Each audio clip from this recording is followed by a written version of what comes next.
I was really ashamed too of becoming an atheist, especially just growing up in a pretty Christian community. And so I didn't tell anyone that I was an atheist, but it was just something that I kind of held in my heart. I grew up going to church with my family, and my parents were believers. They did believe in Jesus, but eventually in middle school I became an atheist and just didn't want to believe in God anymore, didn't want to follow the traditions that I grew up in, and yeah, just wanted to find my own answers, especially like scientific questions, and kind of looked to others and myself for those answers instead of God. I was not satisfied being an atheist. I tried to find satisfaction in what I was doing and what others thought of me, which just led me down a road of comparison and eventually just believing that I wasn't good enough, I wasn't skinny enough, pretty enough, smart enough, just enough at anything. And it was one of the lowest points in my life because I was seeking satisfaction in myself. I didn't really grow up playing sports, especially like in middle school and high school. I kind of stopped and I wasn't very athletic, still not, but I would compare myself to all of my athletic friends who could run faster, were great at organized sports, and definitely just saw myself as less than because of that. So as a family, we did grow up going to church, and then in middle school we kind of stopped going, and I'm pretty logically minded, and so for me a lot of religious views and the idea of a God just didn't make sense to me. I couldn't believe that there was a God up there in the sky or places of heaven and hell, and so for me it was a lot easier to believe in science and scientific theories for the creations of the world and why things existed, and so I decided to just kind of remain in ignorance too about it. I didn't do a whole lot of research, but just wanted to push away the idea of God so I could focus on what made sense to me at the time. Even though I was an atheist, my parents would probably still identify as Christian. I was really ashamed too of becoming an atheist, especially just growing up in a pretty Christian community. And so I didn't tell anyone that I was an atheist, but it was just something that I kind of held in my heart to myself. But at the same time, my parents weren't going to church anymore, and so I didn't feel that like burden of kind of differing viewpoints in my life. So things began to shift for me when my friend brought me to her youth group my freshman year of high school. One of my other friends was giving a testimony about a mission trip they had been on and how this group of kids had just experienced God. And that was something completely new to me. I grew up in a church where it was just tradition and rituals and things that you would say and doing all the right thing, but I never heard of anyone experiencing God in a way that they had, where they were moved to tears and just felt the presence of the Lord. And so from that experience on, I kind of became curious about who this God was, if he did exist, and so continued to go to that youth group throughout the rest of my high school. So as I continued going to youth group, I did hope to experience God in the way that they did, but also just learn about him from an intellectual standpoint. I started to read the Bible and actually see what Christianity was all about. I think through my high school experience and going to youth group, I was trying to seek both just who God was, the love and peace that he had for me as I began to learn more about that, but also I wanted it to logically make sense in my mind. I still struggled with a lot of doubts about the existence of God throughout my high school career, and so I was kind of striving for both the feeling side and the intellectual side of God. I wanted him to make sense in my head and my heart. So my senior year of high school, I went on a mission trip to Mexico with my youth group, and that's kind of when I realized that I did believe in God and I did want to follow him, but I just hadn't made that final step yet. And so during that trip, I finally took that leap of faith to put my trust in him and kind of find that comfort and peace and security in him.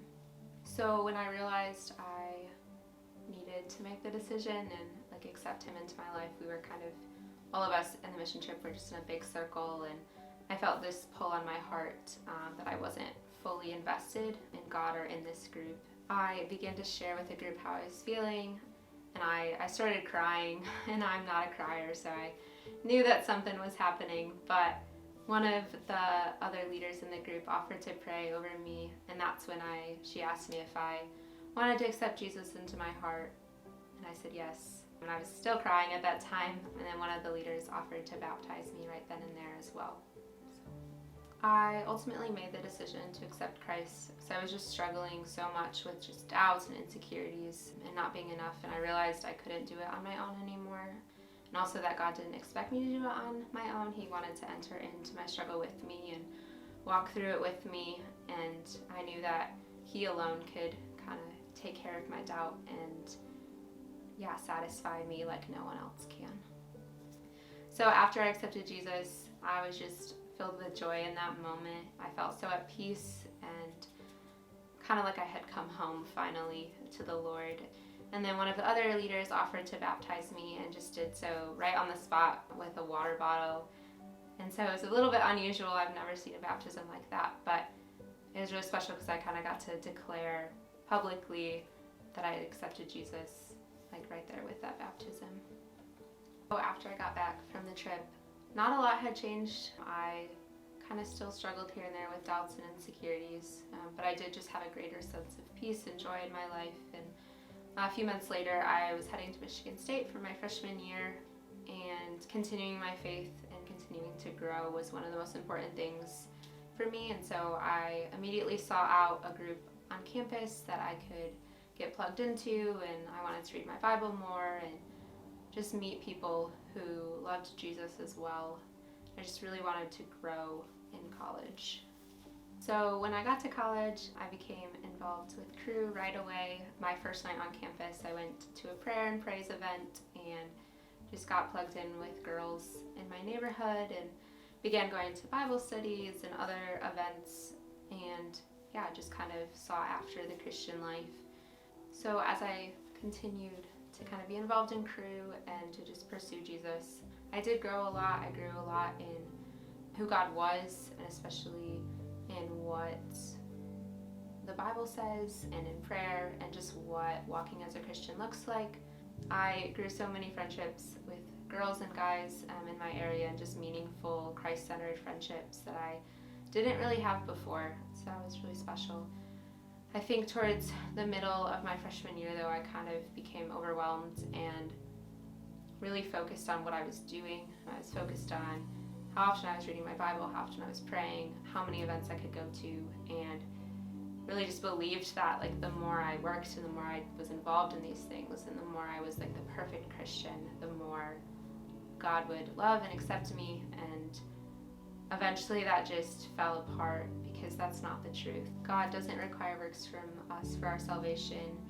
He does desire them for us, but I was so focused on them and so trying to find His love in them that I kind of lost myself and lost the whole point of the gospel. So God really humbled me my freshman year and just made me realize that instead of seeking all of these works and things I could be doing, to really seek Him and seek His presence, because He is so worthy of that. And there's just joy and peace in His presence and not in the works I'm doing for Him. And so with that struggle, I think He really brought me closer to Himself. He brought me closer to the community I was into as I shared what I was going through with them. And even though it was a hard time, and I think when I was going through it, I wished I wasn't, it did bring me closer to the Lord. I think I was still trying to find satisfaction in what I was doing, like I was back when I was an atheist, but it was just looked a little different now. I was still working and trying to please others and please myself and please God through what I was doing. And at the same time, I was still dealing with a lot of doubts about God that had kind of resurfaced recently, and just kind of in a whole spiritual mess that for a time I didn't know that I wanted to continue being a Christian, because I felt like I just kept working and wasn't getting anything out of it.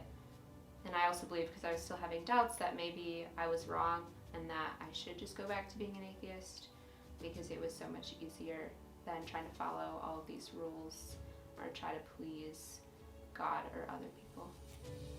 So in the middle of this struggle, I went to a morning prayer session that a church was hosting and just kind of prayed that the Lord would take it all away.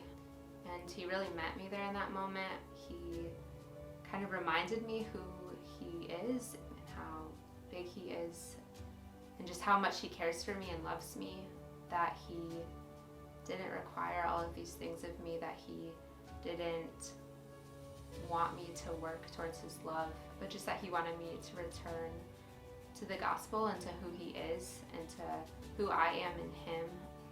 I am made perfect through the cross, and I don't have to strive anymore. And so I think in that moment, in that prayer, he just reminded me of that and really humbled me to who he is. And so, yeah, it kind of brought me back to himself.